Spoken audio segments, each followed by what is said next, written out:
Glen Tavern Inn was built in 1911 in the midst of Santa Paula's oil and agricultural boom. The Petrolia Hotel had burned down in 1903, and after that, as the city was growing as a financial center for oil and citrus, there was no big hotel to house businessmen who came in off the train. If you came here by train, which is the way most people would have done, one of the first buildings you would have seen as you got off the train was this one. It's an English Tudor style of architecture with its basis in the arts and crafts movement. So when you look at the exterior of the building, you'll see a lot of the Tudor influence. That's right, an English Tudor hotel in the SoCal Mid-Coast Heritage Valley with a cozy arts and crafts lobby. With the arts and crafts movement, the emphasis shifted to something a lot more domestic. A big fireplace, as this room has, a hearth that was almost like being in your home, low ceilings, and lots of wood paneling in dark colors. And that's the reason that this room that we're in here is dark, because that was really part of the style. It was part of what they were trying to capture is a closeness, a little bit more homey and domestic feeling. And that's what you get in this room here, I think.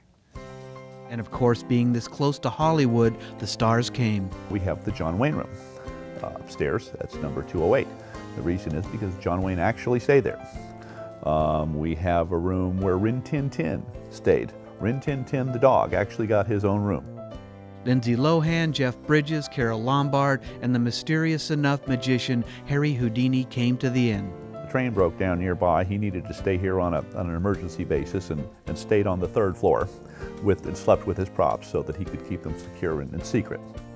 Reputable and disreputable, the inn has 100 years of change. There's lots of legends and lore that are connected to the building as far as, it being a house of prostitution and having gambling and drinking going on. And besides the Glen Tavern's beauty and comfort, this inn is known for its hauntings. People love the hauntings. They're intrigued by the hauntings. I have not experienced anything myself, and people repeatedly ask me that. They say, have you ever experienced anything? Nothing significant. But I can tell them, and I can tell them honestly, that people, I'm talking about guests who stay here, report all the time all kinds of strange and so-called paranormal experiences that they've had. And these are not just the die-hard ghost aficionados, because we do get those. We even had a Ventura paranormal convention here. I'm aware of the different energy, but I'm not afraid of it. I'm afraid of the living more than afraid of the dead.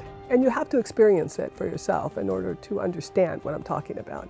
People walk in here and they say that they're almost like feel a jolt of something that they've never experienced. The inn has been a cornerstone of Santa Paula since its inception. It really is a beautifully restored step into the past with a top-drawer Italian restaurant attached right to the lobby. The future of the Glen Tavern is connecting to the past, connecting to history. When we connect to history, we connect to the spirit, we connect to the soul. Reading a paper with my feet up by the fire, I'm Phil Taggart.